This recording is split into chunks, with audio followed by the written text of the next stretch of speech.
We're gonna walk into the Hard Park booth.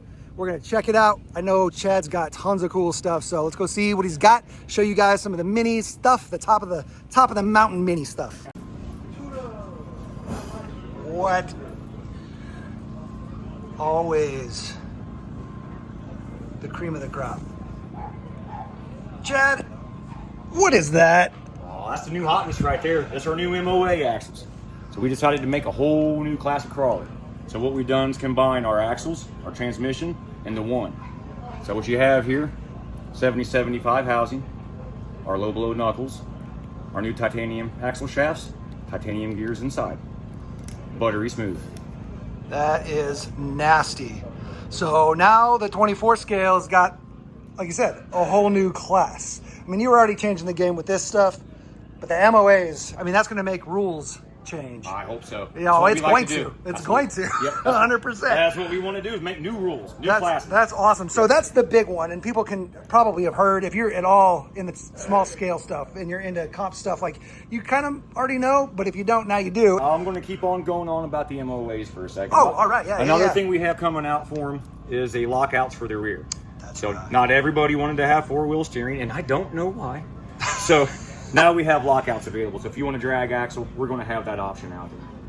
Another thing we have coming that I do not have on display is we are going to produce wider axle tubes for the superclass crawlers. So same thing, we're able to just pop out 2 screws and lock it out, or pop out 2 screws and make it... You're going to pull the axle tubes, okay. install longer ones, comes longer shafts. That makes sense. Yep, Your existing knuckles, C-hubs and everything will just bolt right on. But overall, it's just like super easy. Super easy. It's only just a handful of screws. You will have to open up the transmission itself. Right, because it is an MOA, so I guess it's not quite as simple as like these guys. No, not quite simple as just adding to a drag axle. I mean, either way, the option is just like... Yes, modularity is what we like to have here. So, you make one main purchase. If you decide you want to switch classes or something like that with your rig, you don't have to spend the money on another set of axles. You can just get these different parts and build it to suit.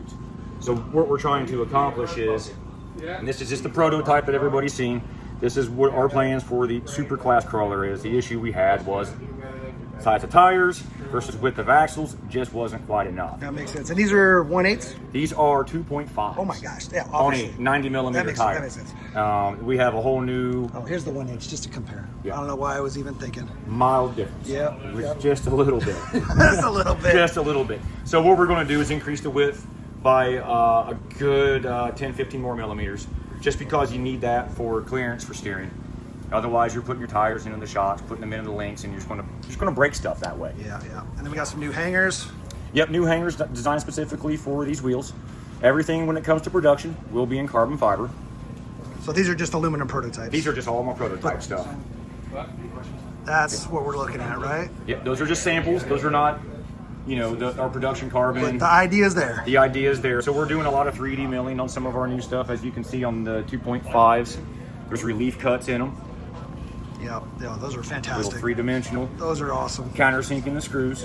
Yeah. And this will probably trickle its way down to the 1/8s, the 1/3s. Well, we've already seen it. It's a little that type of inset stuff on these guys, right? Yes, on the beauty rings, the billet rings on our new 1/3s. We did do some recessed screws in those, just so when you stack your faces, you're not just putting 3 millimeters worth of beauty ring and screws and everything hanging out to get snagged on the rocks. Right. This has been requested by a lot of my customers, and I do listen and try to provide what I can. So yeah, no, that's fantastic. Yep. Everything you got going here. What? Anything else you want to say about the MOAs before we move on? No, I think that's about it. I don't think there's really too much more to discuss about the MOAs.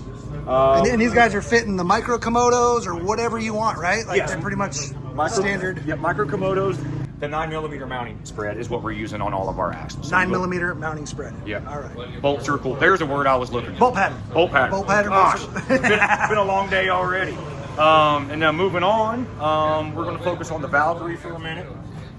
We've had a hard time keeping up with getting these out there because of the transmission.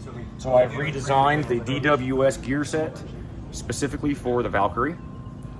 This is just a 3D printed prototype. So here soon we're going to have a brand new setup, brand new transmission for the Valk.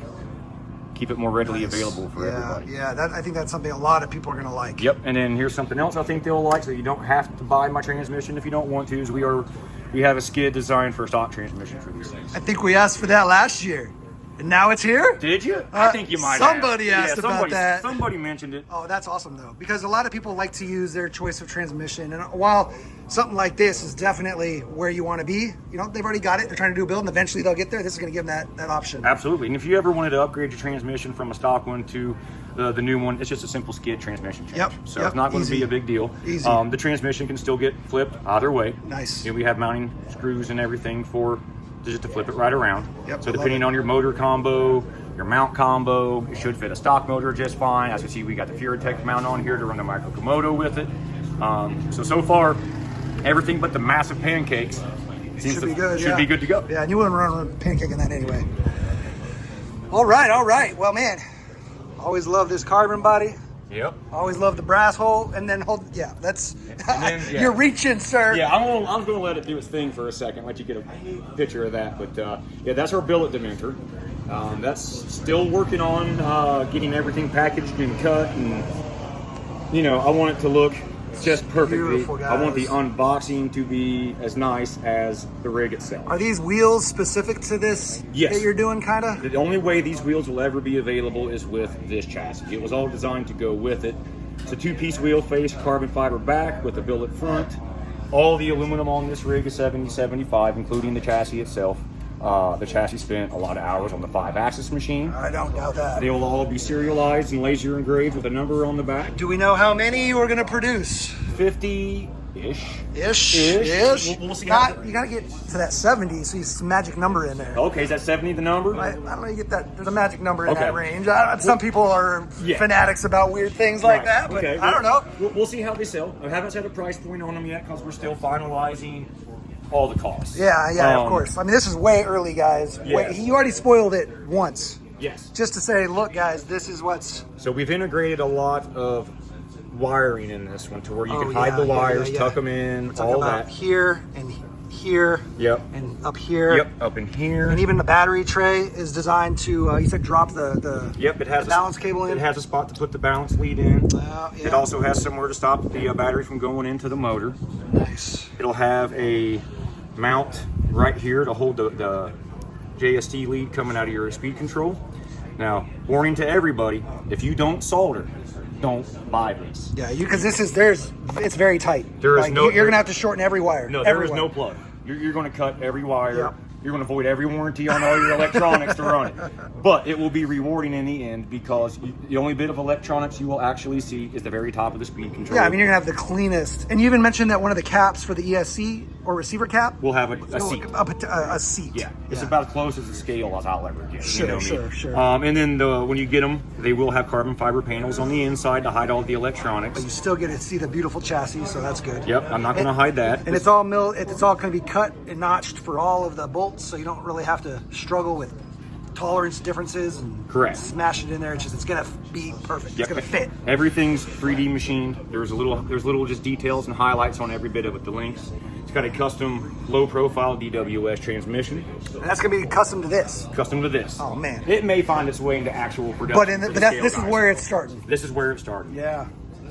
Beautiful, man. Chad. I mean, I got no words, brother. Thank you. I got no. And that's a first for you, bud. You're not wrong. There's a reason I have a YouTube channel. I mean, I can't help myself. I talk. But this is it's breathtaking, guys. So we saw it online, and when I saw it, I was like, that's amazing. But in person, when it's in your hands, like, it's another level of just quality and beauty and precision and perfection. I'm not trying to rub his back and shoulders. My hand's getting bigger as you're speaking. But when you see it, if you see it, you may never see one. But when you do see one, you're going to understand whatever price it's at. Like, it doesn't even matter, guys. It's worth every penny. Thank you. Yeah, no, awesome job, bro. Appreciate it. I don't know. I don't know.